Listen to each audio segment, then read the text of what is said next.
I feel privileged to welcome our chairpersons of the second session, Dr. Kamala Selvaraj Madam. Madam needs no introduction. She is the director at GG Hospital, Fertility Research and Women's Specialty Center, Chennai.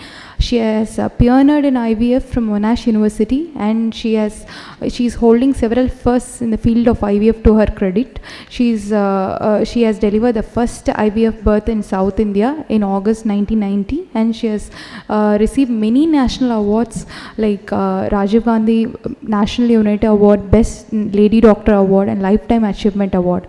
Ma'am has delivered more than 25,000 babies through ART. We welcome you, Madam, to the dais.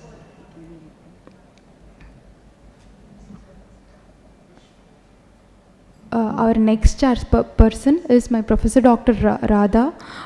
Madam is the present Professor and Head of Department of Reproductive Medicine and Surgery, Srihar. She has completed her PhD in Reproductive Medicine and Surgery and has many publications in national and international journals and chapters in textbooks. Madam has been an undergraduate and postgraduate examiner of various universities. We welcome you, Madam.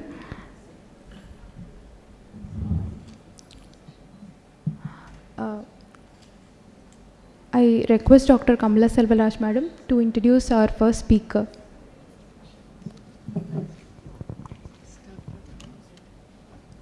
Okay, the first speaker is, which one is that? Dr. K.D. Nair on new twists in ovarian stimulation. To the podium, Dr. K.D. Nair. Good morning. It's a privilege for me to be part of this Smart 22 conference celebrating the 10th continuation year of MCH program in Sri Ramachandra Medical College. Congratulations to Dr. Professor Sanjeeva Reddy. I bring you greetings from 4,000 Indian Fertility Society members spread all over India. My talk is New Twist in Ovarian Stimulation. The outline is what has happened to the mild ovarian stimulation, what are the new perspective in OHSS reduction, what are the trends toward harvesting more oocytes, new ovarian stimulation protocols, the advances in poor responder. That is what I am going to talk. We all know that ovarian stimulation is a fundamental part of IVF program, and ovarian stimulation stands as the single most effective measure which has been enacted to increase the yield of IVF. And because of the improvement in the techniques, we can consider new strategies to improve the practice and results of IVF program.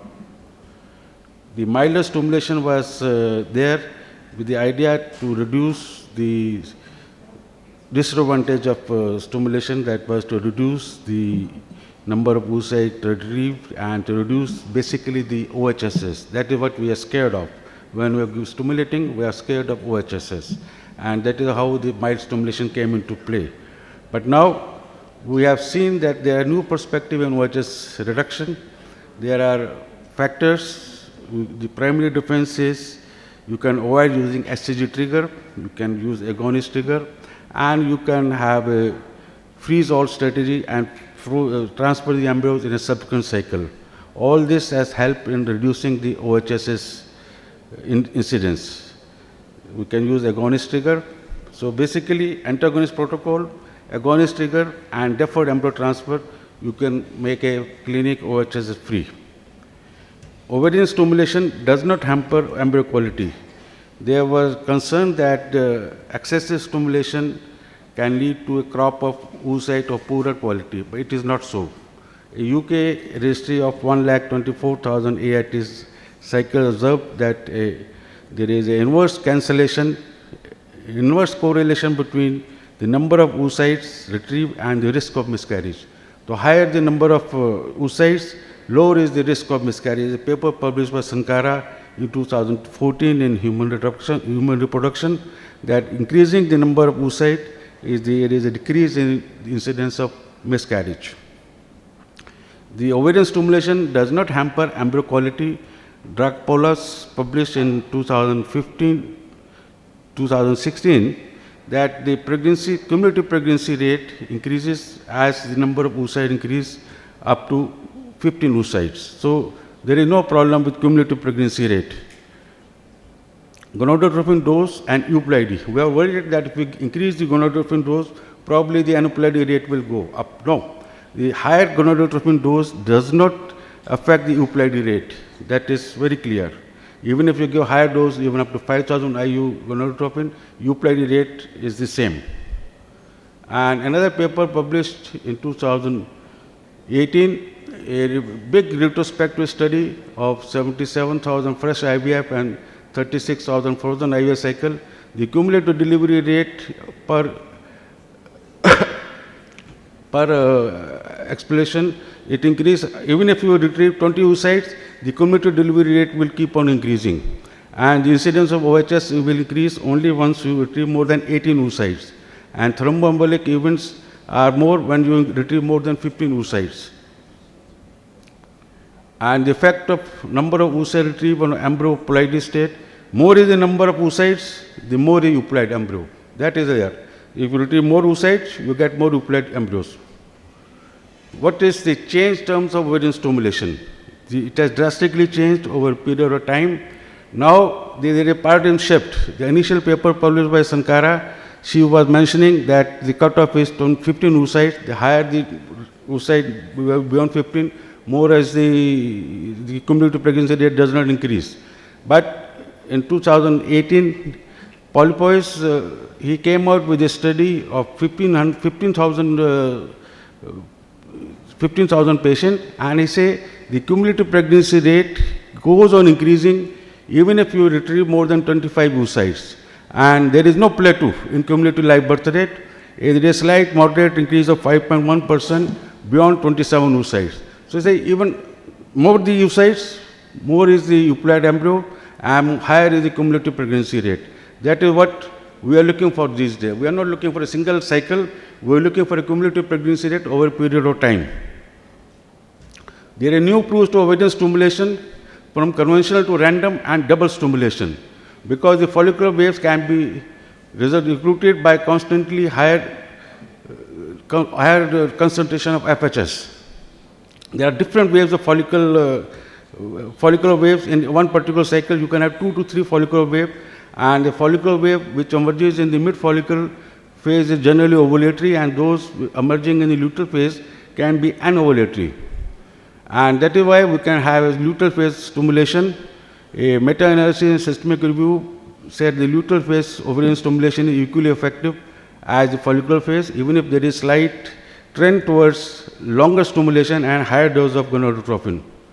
Then we come to the double stimulation. This is the in thing these days, that you can have a continuous ovarian follicular growth and disarticulation of stimulation and embryo transfer. You stimulate, retrieve the oocyte and freeze the oocytes, freeze the embryos and transfer in the subsequent cycle. This was a Shanghai protocol which was presented in 2014. That year I was also presenting in SRM. The speaker was presenting just before me. And this is a standard Shanghai protocol. All of us know, probably we have to practice it more frequently in our practice, then we become more happy about it. That is, it provides you more opportunity to retrieve oocytes in a poor responder.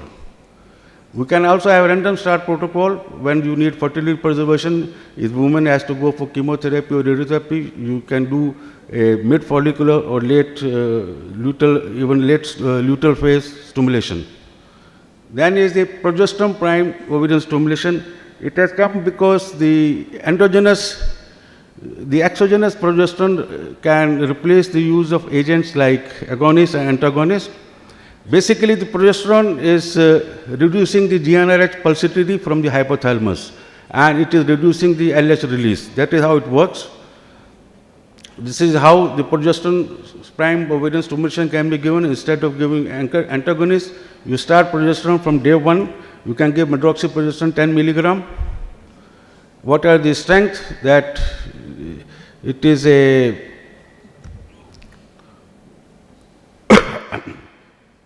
the strengths, low, well tolerated, low cost, small number and quality, same number of oocytes, and there is no OHSS. The opportunity is more euploid blastocyst, responder in a one cycle with dual stimulation. You can do donor oocytes you can use this protocol. The weakness is few randomized control trial are there. Freeze-all strategy is needed. And threat is there is change in the current practice. This year we have sent our study for ASRM. We will see what happened to that paper. This is the future role of progesterone prime ovarian stimulation. You can give in donors, all donor stimulation, fertility preservation when you are trying to do PGTA or PGTM, when you do double stimulation, and IVF in risk with ovarian, who are at the risk of ovarian hyperstimulation, you can choose this protocol. The progesterone prime ovarian stimulation, like I mentioned, you get medroxyprogesterone 10 milligram or utrogeston 10 milligram BD you can give, and you can have a very good result. We have started using it in all our donor stimulation. Patients are very happy, no injection, less cost, and the results are the same because the donor stimulation, so we don't have to transfer the embryo, we do a frozen embryo transfer in the recipient later on. What are the advances in management of poor responder? The poor responder is not a homogeneous population of patients, and their prognosis can vary greatly depending upon the parameters such as age and number of oocytes retrieved. We all know the Position classification 2016, group 1 and 2 is already with the higher ovarian reserve marker, group 3 and 4 with poor ovarian reserve marker, and the new stratification classification introduces a better classification of low responder, and it combines the qualitative and qualitative parameters. There can be a suboptimal response when you retrieve 4 to 9 oocytes in a given cycle, and it usually signifies a lower live birth rate compared with normal responder. Then you can have hyper responder, that higher doses of gonadotropin and more prolonged stimulation are needed to obtain an adequate number of oocytes. Although the exact prevalence of hyperresponder is difficult, but almost 40 to 45% of the patients are in the hyperresponder group. From a clinical parameter perspective, hyperresponder represents a patient which is different from normal responder and classical poor responder. The hyperresponder has a low follicle output rate, and increased total dose of gonadotropin is needed, and the lower than expected number of oocytes are retrieved. This is how you classify hyperresponder. The follicle output rate, that is between the number of enteral follicle at the beginning and the number of pre-ovulatory follicle at the time of pickup. Then you have follicle to oocyte index, that is the number of enteral follicle at the beginning and the number of oocytes you retrieve in that cycle. This is how you classify normal follicle oocyte index more than 50%, that whatever is the enteral follicle at the beginning, you retrieve more than 50% oocyte, and lower follicle oocyte index less than 50%, the number of oocyte retrieved are less than 50%. What are the pathogenesis of low follicle ovarian index? It can be a low gonadotropin starting dose, genetic or environmental factor, or asynchronous follicle growth, or technical issues. What can be the reason for hyperresponder? It can be a polymorphism. If it is LH, it is a problem with the LH molecule, and if it is FHS, it is a problem with FHS receptor. The most common dominant theory is the polymorphism for hyperresponder, and the polymorphism in clinical practice is the young age group, normal clinical feature, normal ovarian reserve, higher FHS requirement is there, and a follicle's growth stagnation in mid follicle can occur, and incidence is almost 13.6% in a general population. So one should always remember the hyperresponder because of the polymorphism. We go back to position group 1 and 2, how to manage it. This is the one group where you can always go for a recombinant FHS when you want to stimulate. And in this group, you can increase the starting dose by 50 units. The finding should not be overlooked, especially if you consider that each additional oocyte can increase live birth rate by 5%. So if you can get one extra oocyte, you are bound to increase the live birth rate by 5%. You can use both agonist and antagonist protocol in this group 1 and group 2. Can we overcome poor ovarian responder by increasing gonadotropin dose? Yes. If it is the threshold of gonadotropin dose, threshold of stimulation has not reached, there is low fort, or there is low follicular sensitivity. But if the number of antral follicles are low at the beginning, then you cannot overcome this by increasing gonadotropin dose, because the number of antral follicles are limited. The last one is you can give dual stimulation in this group 1 and group 2. That is one thing. So that's why I'm saying we have to get used to the stimulation, dual stimulation in our day-to-day practice.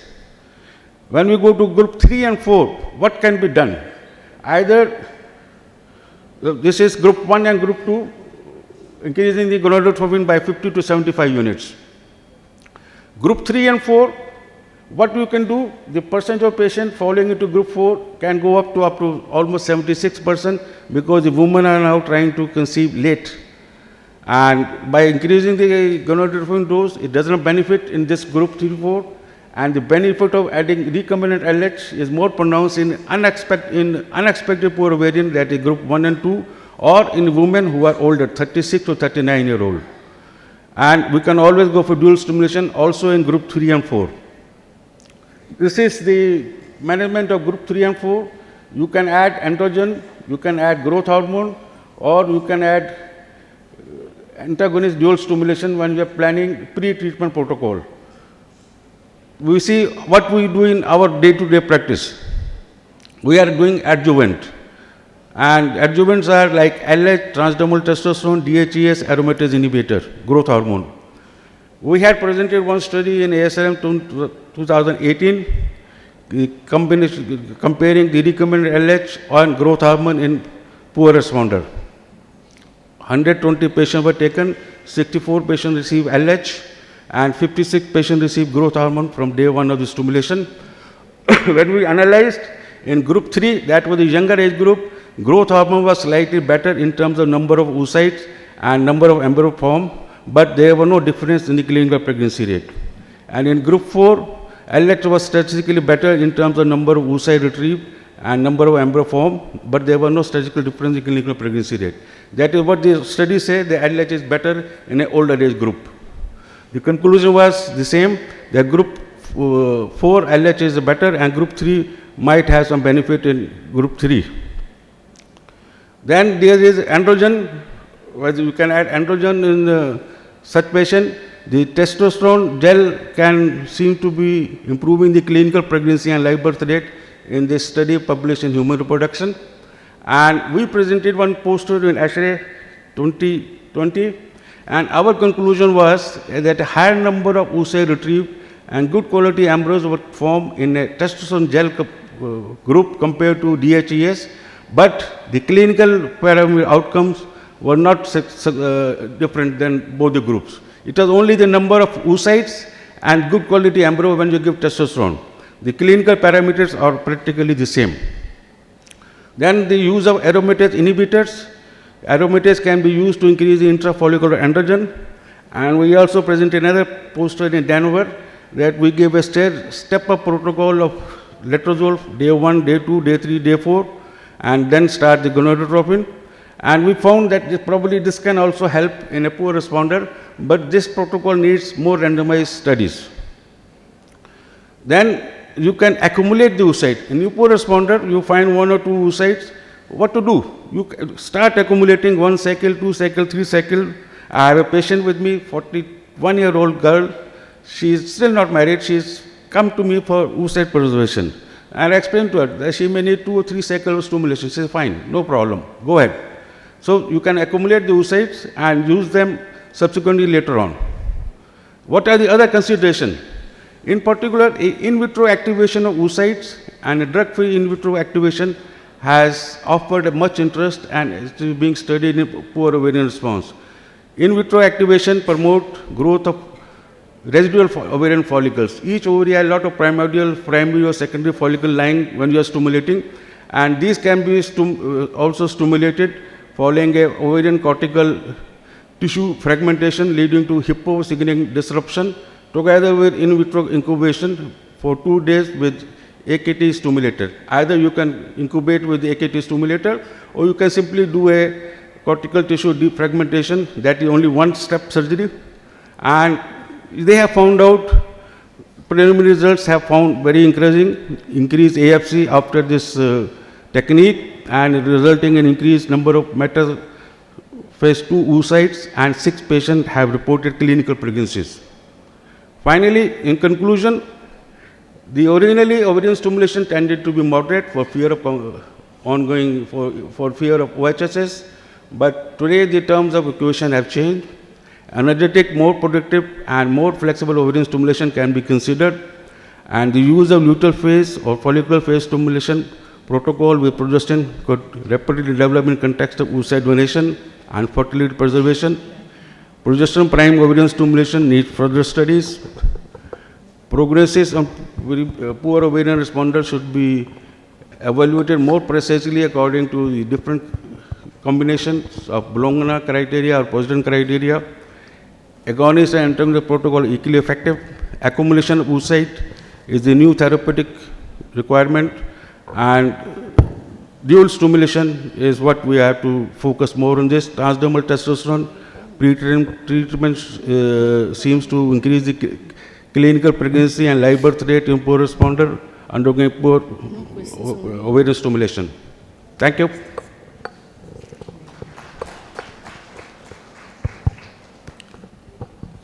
Thank you very much, sir, for enlightening us on various stimulations.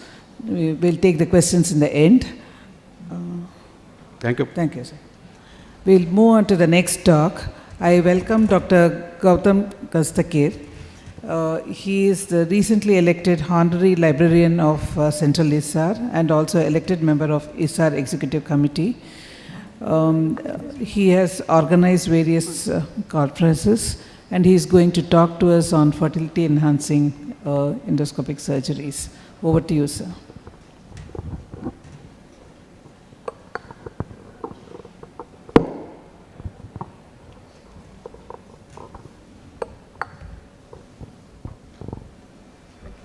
Respected Madam Chairpersons, ladies and gentlemen, it is indeed a great pleasure to be here, and I must congratulate my very dear friend, Dr. Sanjeeva Reddy, for being the first in the country organizing this course about 10 years, a decade back, when, as Dr. Nandita mentioned, no one thought about it, and now it has become essential.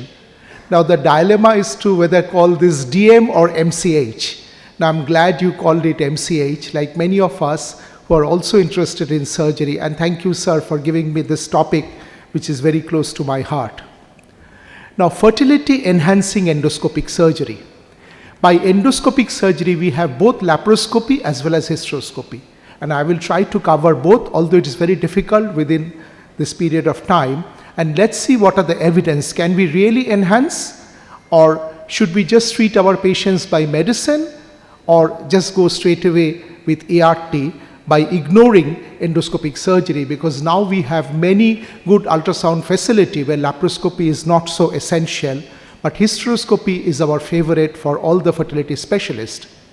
Now there is a list of surgeries we can do for polycystic ovary, for endometriosis, for tubal block, for myoma, adenomyoma, and hysteroscopically we can do polypectomy, myomectomy, adhesiolysis, resection of septum, and of course proximal tubal cannulation.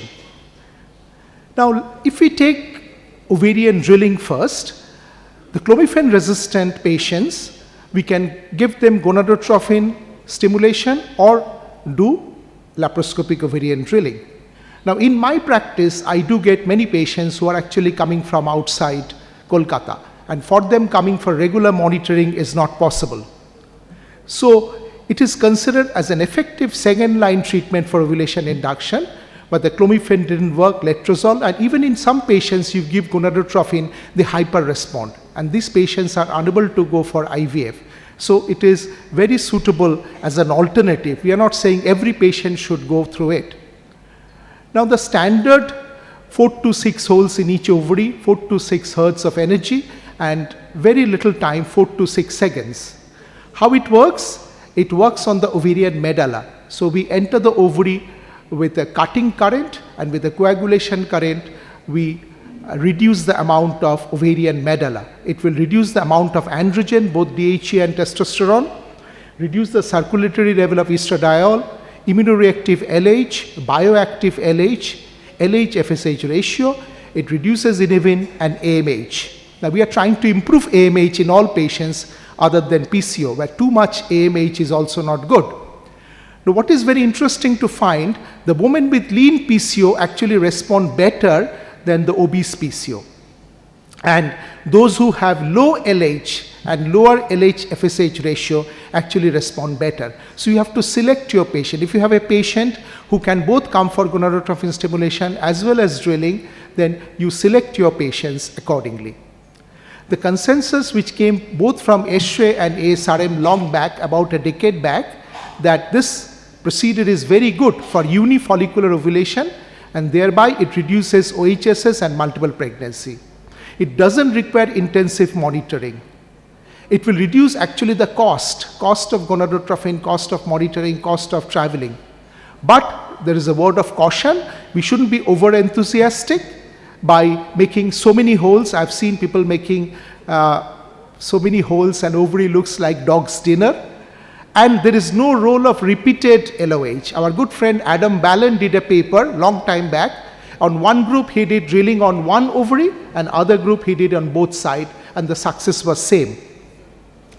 Now the recent Cochrane Library information published in 2020 says that it may increase live birth rate. It doesn't say definitely in clomiphene resistant patients compared to medical ovarian induction alone. So when we do ovarian drilling, subsequently we also do medical ovulation induction.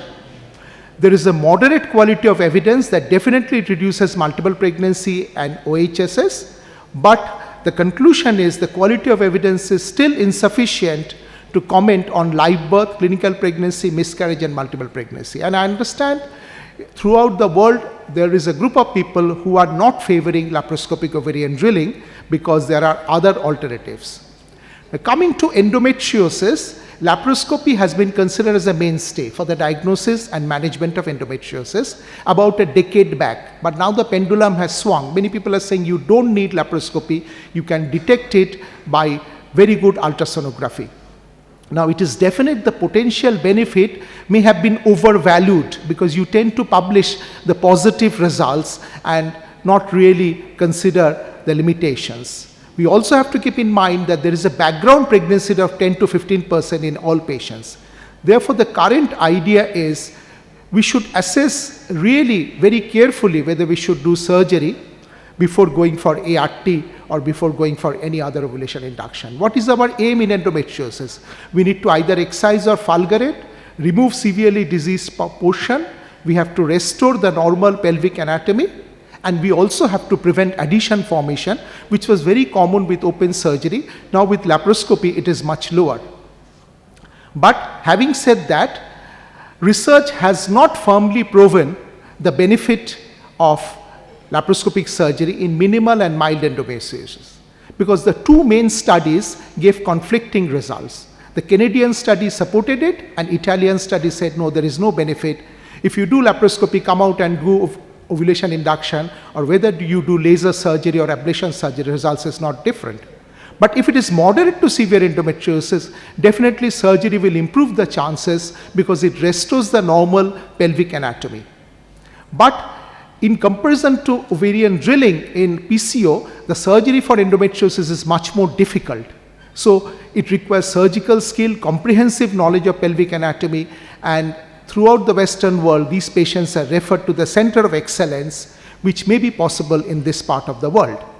When you have endometrioma, if it is a large endometrioma, it is better removed, but thus with small endometrioma, around 4 to 5 centimeter, better it left as it is before going for ART. Now, as regards severe endometriosis, there is no role of surgery because it damages ovarian reserve. And there is again no scope of repeat surgery. It is not beneficial. It will rather harm towards a better outcome. So now the pendulum has swung so much, we laparoscopic surgeons are saying this, that in endometriosis surgery may have a negative impact. So there is a time for paradigm shift. Now we believe less is more, because possibly we are doing more harm rather than benefit by doing extensive surgery for endometriosis for infertility. I'm not talking about pain, but I'm talking about infertility. And from Cochrane, we have moderate quality of evidence that laparoscopic surgery does increase viable pregnancy rates, but none of the studies actually looked at live birth rate. Coming to the tubal block, there can be proximal block or distal block. Overall pregnancy rate is very good by hysteroscopic proximal cannulation of at least one tube. The success rate is as high as 55%, and the mean time to become pregnant is less than a year. So it is definitely a very good procedure. I'm a keen supporter of it, and I'm doing it regularly as an alternative to in vitro fertilization. But it cannot be done for each and every patient. It can only be done if it is a flimsy block with chlamydial infection and not with tuberculosis infection. And this paper published very recently shown in this retrospective study that the pregnancy rate in one particular center was about 30% and take-home baby rate was a quarter. It is no harm in doing it, trying it. If it doesn't work, then go for IVF. Now, in the distal block of the fallopian tube, we get hydrosalpinx. There have been numerous studies showing that the hydrosalpinx reduces IVF success rate, maybe because of mechanical flushing of the embryo, maybe because of decreasing endometrial receptivity by infection, maybe it has direct embryotoxic effect. So salpingectomy or tubal block or some form of treatment is really helpful. Now Cochrane showed us by going through 5 randomized control trial, some did salpingectomy, some did tubal aspiration, some did tubal occlusion. Clinical and ongoing pregnancy rate was definitely increased by salpingectomy, but many people say salpingectomy can be difficult and it may reduce the ovarian blood supply. So it's better to occlude, it's better to just occlude the proximal end of the fallopian tube. Studies showed that clinical pregnancy increased, but not ongoing pregnancy rate. Definitely there is no role of just transvaginal aspiration of the hydrosalpinx because it's going to accumulate once again. Now, going to the Cochrane evidence, there is moderate quality of data showing salpingectomy is good. Tubal occlusion, low quality data, but we need more studies to look at the impact of tubal surgery before IVF. Uterine myoma, the jury is divided. Some people say it's beneficial, others say it's not. Particularly with submucosal myoma, definitely you feel the implantation will be inhibited, but also sometimes with intramural myoma, which is pressing on the endometrium, may cause damage. It is said that in those patients who have increased risk of spontaneous miscarriage, perhaps it helps better rather than in the pregnancy rate. Now this chart will summarize. We have different types of myoma. Submucosal myoma, significant impact on infertility potential, and it will benefit by hysteroscopic excision. If the myoma is more than 4 centimeter intramural, again it has got a bad impact, and therefore we should remove it laparoscopically. If the fibroid is less than 4 centimeter, then some people say there is no definite evidence of surgery, perhaps expected management, and same with obviously subserosal myoma. Looking at the evidence, what we see, there is limited evidence to support myomectomy for infertile patient with fibroids. Now the question is whether you should do it laparoscopically, whether you should do laparotomy. You use different electrosurgical systems to treat fibroid. There is really, we cannot say one method is superior to the other. Obviously laparoscopic surgery will have a quick recovery, but in some cases laparotomy is also acceptable. Coming to the other aspect which we don't face regularly, but it is an issue, that is congenital anomaly of the reproductive tract like rudimentary horn. Sometimes they cause problem, so we need to assess all these Mullerian abnormality, particularly if they're present with abdominal pain and dysmenorrhea along with infertility, so they need addressing by endoscopic surgery and treating it. Now coming to the second part, hysteroscopy, the role is significantly more, and there is lots of evidence that hysteroscopy plays an important role in improving fertility potential. But septum, polyp, adhesion and submucous fibroid, which are the 4 aspects looked into, the outcome is better in improving miscarriage rate, like lowering the miscarriage rate and improving the term delivery rate. So the effect is more in patients with recurrent abortion than those with infertility. It has been shown that hysteroscopic surgery will result in live birth rate of as much as 75% in women with recurrent implantation failure. Metroplasty and polypectomy gives much better result in comparison to adhesiolasis and myomectomy. Another systemic review of 30 randomized controlled trial showed that polypectomy doubled the pregnancy rate. Myomectomy also had benefit, but not as much as polypectomy. Metroplasty, not that effective, but obviously should be done to improve. Now the issue is whether we should do hysteroscopy before IVF or not. It has been shown the success rate actually improves. Now the same group did a Cochrane study where they looked into 12 randomized controlled trial, and again they showed of all their patients, nearly 10 to 15% had this hysteroscopic surgery requirement, either with polyp or fibroid or septum or adhesion. They didn't find much evidence with myomectomy, although it was shown that clinical pregnancy rate improved from 21% to 40%, but polypectomy, the rate improved significantly. So what we are coming, all studies are saying, endometrial polyp should be removed. Myoma, okay, we remove it, but not always we get slight improvement, not always significant improvement. If we take one after another, when we are doing polypectomy, does the size or number of polyp matters? No. No difference in the outcome whether the polyp is less than 1 centimeter or more than 1 centimeter. Spontaneous pregnancy rate was as high as 60%, and the term delivery was as high as 54%. So uterine polyp has the best reproductive outcome among intrauterine problems. Looking at the submucous myoma, pregnancy rate in one group where they did myomectomy, another group just looked diagnostic hysteroscopy and took a myoma biopsy, almost double, 45% versus 28%. And there was no difference in the pregnancy rate according to the size, number and location of the myoma. But it is the type of myoma which is very important, type 0 and type 1, which is more like submucous rather than type 2 myoma, which is more intramural.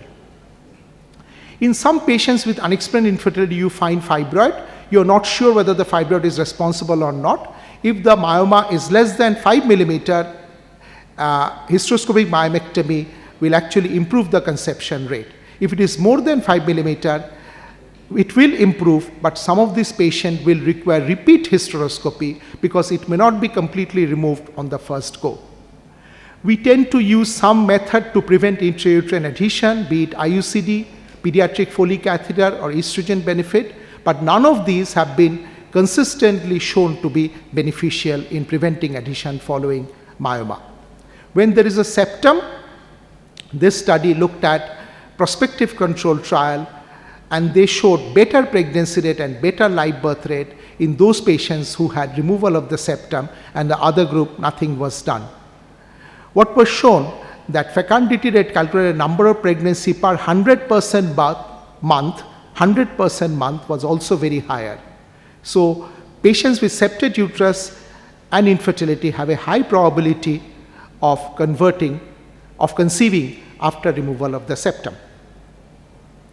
Now there are different ways we can do metroplasty. In earlier days we used to use diathermy, now we use scissors. Now this study looked at the difference between these two, monopolar hook cautery versus scissors metroplasty. And the pregnancy rate, preterm birth rate and miscarriage rate, they were all same. But of course scissors is much safer. With diathermy, there is a risk of perforation or weakening of the myometrial tissue because of vascular damage which happens with coagulation. Finally, adhesiolysis. After adhesiolysis, before, in some patients we have thin endometrium, which is an issue. We do hysteroscopy, we find intrauterine adhesion. Now following adhesiolysis, the endometrial thickness actually improves. But having said that, this surgery can be technically challenging, particularly in severe Asherman syndrome. There's a chance of perforation, chance of failure, complication, and of course the risk of recurrence. And as I've said before, with the tubal problem, If it is a severe adhesion with tubercular endometritis, the response or benefit is very bleak. And again, in this study, it was shown that whether you use IUCD, estrogen therapy, sometimes anti-adhesion barrier like hyaluronic gel, which is installed hysteroscopically to prevent recurrence, but none of them have been proven to be universally successful. Cochrane tells us that hysteroscopic surgery for submucous fibroid, there is uncertainty.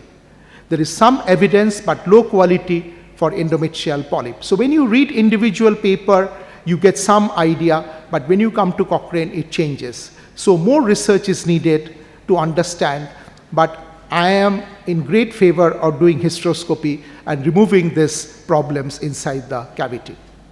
So ladies and gentlemen, if we summarize the benefit of hysteroscopy, the role is better in patients with recurrent abortion, which is of course a type of infertility, secondary infertility, than those suffering from primary. Polypectomy and metroplasty have much better prognosis in comparison to myomectomy and adhesiolysis. Repeat surgery may be needed in those patients who have large, more than 5 centimeter submucous fibroid. I apologize for 5 millimeter in the previous slide, it is 5 centimeter. And also if there is a thick intrauterine septum, you do not know how much to dissect. It is always better to resect less rather than perforate the uterus. You can always go back and do a repeat hysteroscopy, which if you offer free of charge, the patients usually accept. But the chances of repeat surgery is less with polypectomy and adhesiolysis. Adhesiolysis, either they are simple or they are so difficult that you won't be able to do it even on the second go. The issue is when to do the infertility treatment. How long does endometrium take to heal? Is there a possibility of new adhesion formation? It differs according to the type of surgery, and that will definitely influence. It has been said that all hysteroscopic surgery should be followed up after 4 to 6 weeks by a diagnostic hysteroscopy, and you can remove flimsy adhesions. Sometimes it's difficult to convince the patients. There is no proven method of enhancing healing process, just the last 2 slides, and prevention of new adhesion formation. And hysteroscopy, irrespective of surgery for intrauterine pathology, improves the outcome of IVF both in new and failure cases. And this particular paper published only last year has said the hysterolaparoscopy is the gold standard for diagnosis and treating infertility and benign uterine pathology. So it is an effective method, it is gold standard, and it is also a very safe method. So I would leave you with a few take-home messages from my understanding that endoscopic surgery should be the first route of choice as regards reproductive surgery.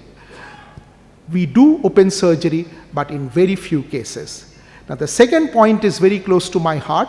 Reproductive medicine and surgery should be available in the same center, so there is no bias for the either therapy. So it is fellowship in reproductive medicine and surgery, whether you call it DM or MCH, really doesn't matter.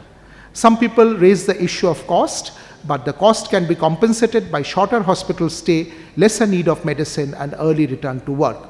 And another thing which makes me very happy to say, the patient comfort and quick return to normal life, where you cannot put a price tag, is of great advantage of endoscopic surgery.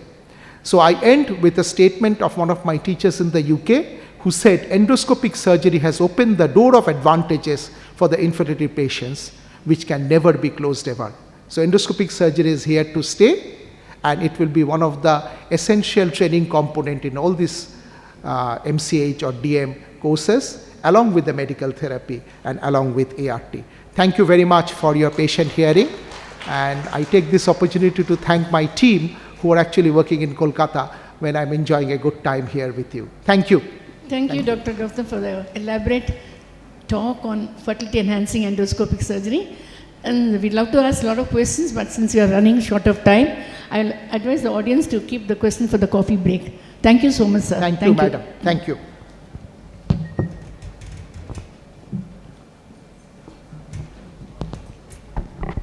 Thank you, Dr. Radha ma'am. Thank you, Dr. Kamala Selvaraj ma'am.